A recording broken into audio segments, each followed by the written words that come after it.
everybody, this is eish. I'm glad to be back with another commentary, Kane's Wrath, on the map Tournament Dustbowl. My buddy Pjams sent it to me. He plays in the south as the Orange Nord versus his opponent Courage. He picked random, as you can see he dealt some kind of screen fraction, and he's playing in the north. Let's see how this game moves on. By the way, in the past 3 weeks you saw me publishing some commentaries. I prepared them early on because I went to South Africa and visited some friends in Johannesburg, which was nice, but I'm glad to be back. Looking forward to the Command & Conquer Kane's Wrath World Championship. I failed to sign up. I hope that Green Zero will still allow me in.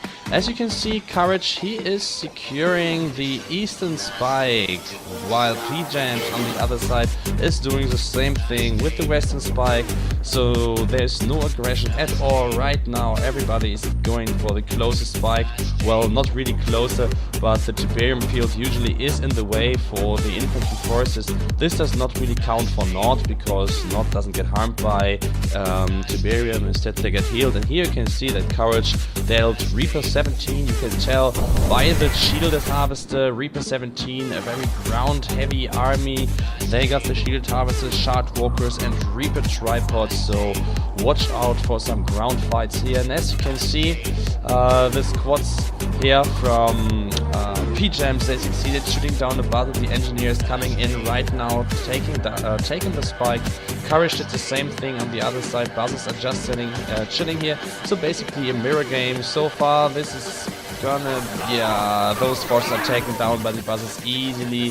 So Courage is chilling in the northeast, Pjams basically chilling in the southwest. Let's have a look on their economy. Pjams right now, 1 refinery, 1 harvester. I think this is gonna be a second harvester. No, it is a tank. Oh, he's on 2 harvesters, you can see. He's going for a scorpion tank and most probably for a second refinery. Let's check what's going on up here. He is on 2 refineries, on 2 harvesters. Does not really make a difference because 2 harvesters are okay for 1 refinery. So Pjams is heading out with 2 scorpions now. Basically, I think he's going to put a little bit of aggression onto Courage, just telling him, buddy, I'm here, watch out, reducing his APM. He went in here, getting some scouts, and Courage on his side, he's going for the tier 1 unit as well, just 2 of them, as you can see here, the Seekers.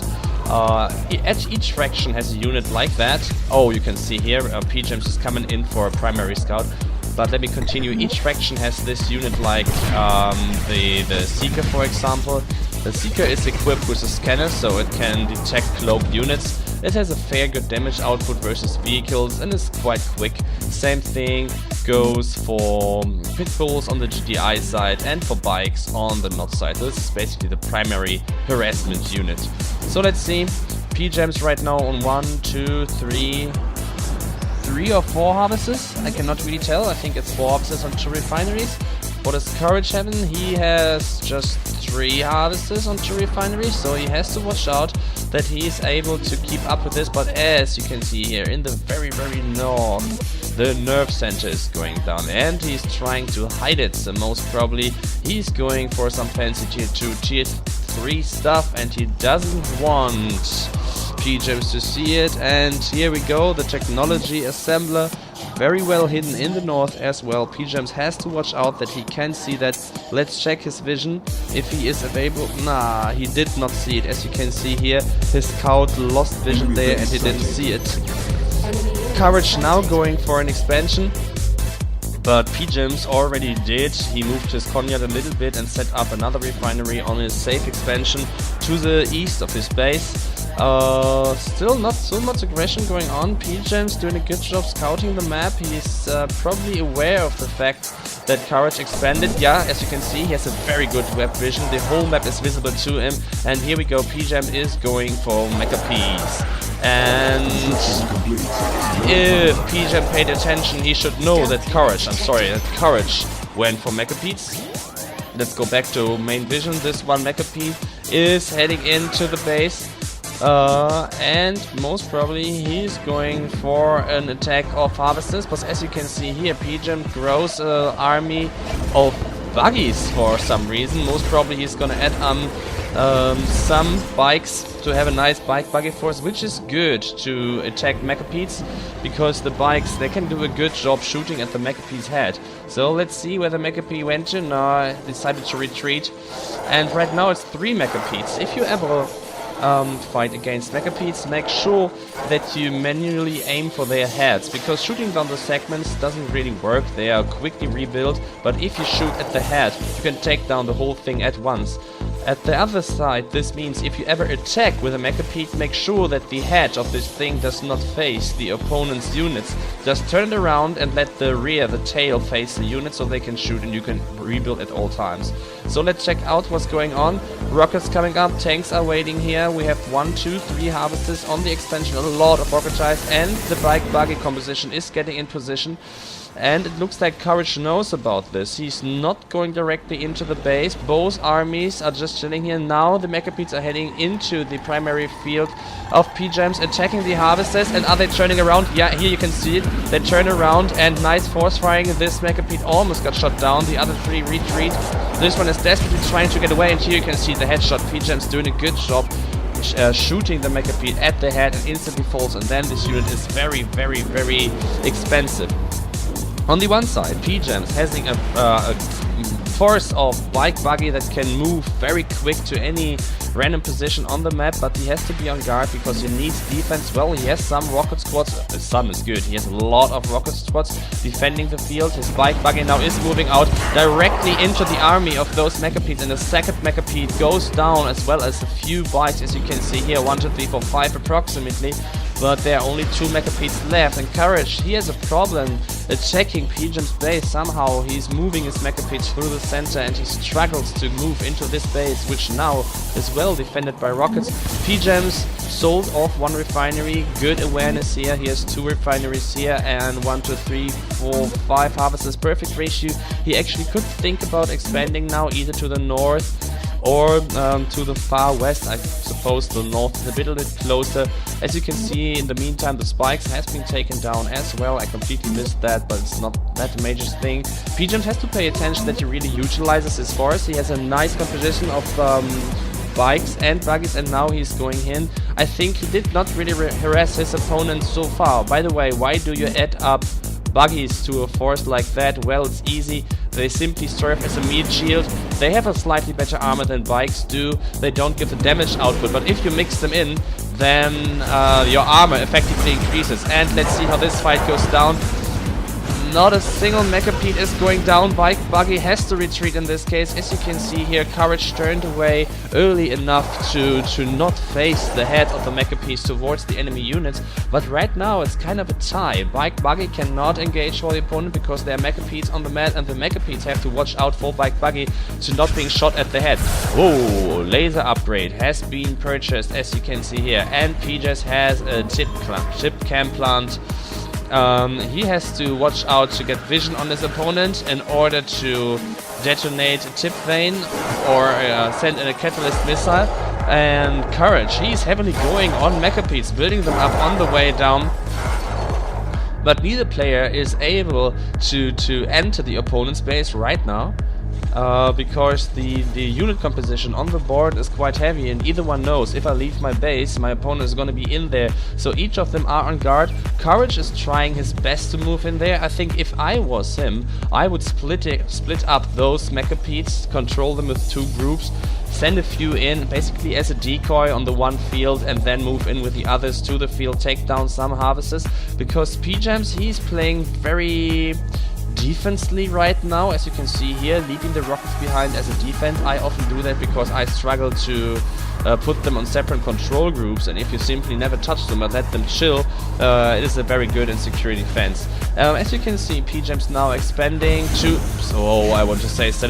expanding to that field. Enough Mechapetes to definitely attack the Conyard. I'm not sure if you saw it, 1 Mechapete goes down, nice headshot, and now all 3 of those Scorpions are down. Where's the bike buggy composition that needs to come in desperately, heading in from the west, because the Mechapetes They are simply passing by the Conyard. I think he's trying to go for economy, and here's a lot, but he cannot move in because there are too many rockets. And now the bike buggy is in the north. He's basically sandwiched in between. Let's see if he has any chance doing that. The bike buggy is ignoring the composition, and it looks like Courage knows. He's going down. Does not attack the Conyard at all. What is the bike buggy doing? Heading in, shooting at some buzzers. This is not necessary. Going down, desperately trying to find a few harvesters, but they are not here. They are over here, and chart walkers are chilling there as well. Ooh, chart walkers better than gun walkers. And now some stealth tanks are being mixed in, trying to hide and shoot at the head of a mecha piece. Let's see if this succeeds. Nah, he's not shooting at the head. He's shooting at the rear parts, and they can be rebuilt. But oh my god, this is what I missed. But you can see the effects here. I'm sorry. So this is when Pjams utilized this tip vane detonation, and he got 5 or 6, I don't know, mechapeats, which was a very good hit. But now the mechapeats are in the base. It looks like Courage is tilting a bit, ignoring the defense at all, going for the harvesters, but the rockets are coming in, shooting down another mechapeat. Just 2 of the mechapeats are left. I don't know if a single harvester went down or not. Bringing in a tower, another mechapeat is down, and the last mechapeat goes down as well. The whole force of mechapeat has been taken down, and now it is the bike buggy composition of Pjams which is left on the map. And you can see here we have laser upgrades and chip core upgrades. This drone platform is going to be down in a matter of seconds, and the harvesters are being transferred down as well. There is no chance that Pjams is gonna fail with this attack. He took down the drone platform. He took down at least 1 harvester. Now all the 3 harvesters are trying to retreat, but he should be going for it. 1 harvester is down. Nah, he does not take the 2nd harvester down, because here they come, the Reaper tripods. They are stronger than normal tripods because they can charge up, and if they do so, then they cut through armor like is paper. But I have to say that Courage has been hit extremely hard. He tried to set up an expansion, but he failed because Pjams took down the drone platform and took down the harvesters. And now finally Courage says, whoa, I recognize this building, it's a Conyard, it might be a good idea going for it. And even though those guys are only shard walkers, he might be able and take it down. It's already halfway down, and Pjams goes for a refinery. I'm not sure if that is a good idea, because right now there are units attacking it, but bike buggy is coming in carefully, hit and run. He is expecting a counter attack at any time, but Courage is not doing so. He desperately wants to get the Conyard down, and the Conyard goes down, but he's faced with 3 or 4 shard walkers. Now the shard walkers engage and go for bike buggy. I think Pjams has to watch out to build a few more bikes in there. He has more buggies than bikes, which is a big good meat shield, but the damage output goes down. And now here we come, the Reaper tripods come in. I'm not sure if he's able to defend that off, because there are no heavy units right here. And where are the rockets? Rockets still a bit standing out of position. He needs them. I think this is the only counter for Pjams versus Courage to those Reaper tripods, and they are simply walking in this base, destroying all the units standing in here, and the tides have turned. I didn't see that coming. So right now it looks like Courage is in favor of this match, and a few rockets are shooting at the tripods, but let's face it, 1, 2, 3, 4, 5 tripods, shard walkers versus the infantry now going for the rockets. There's absolutely no counter here, and I don't see a chance for Pjams countering that. Whoa, where did that attack come from? I didn't see it coming at all, though the base of Courage is basically not existent. There's not much here. His attack might be enough, and as you can see, the only thing left for Pjams right now is this war factory. It's the only facility he can construct from, and if Courage decides not to chill but rather takes this thing down, which he's doing now, then there is absolutely no way for Pjams to recover from that game. But no, he decides to pass that by, but Pjams is not constructing anything anymore. It looks like he's AFK. Said, buddy, whoa, okay, I did a nice thing with the chip vein detonation, sorry again, I missed that, but he realized that there is no way of winning this game anymore. By the way, I really appreciate that Pjams sent this game to me, although he did not win. Okay, there are still 3...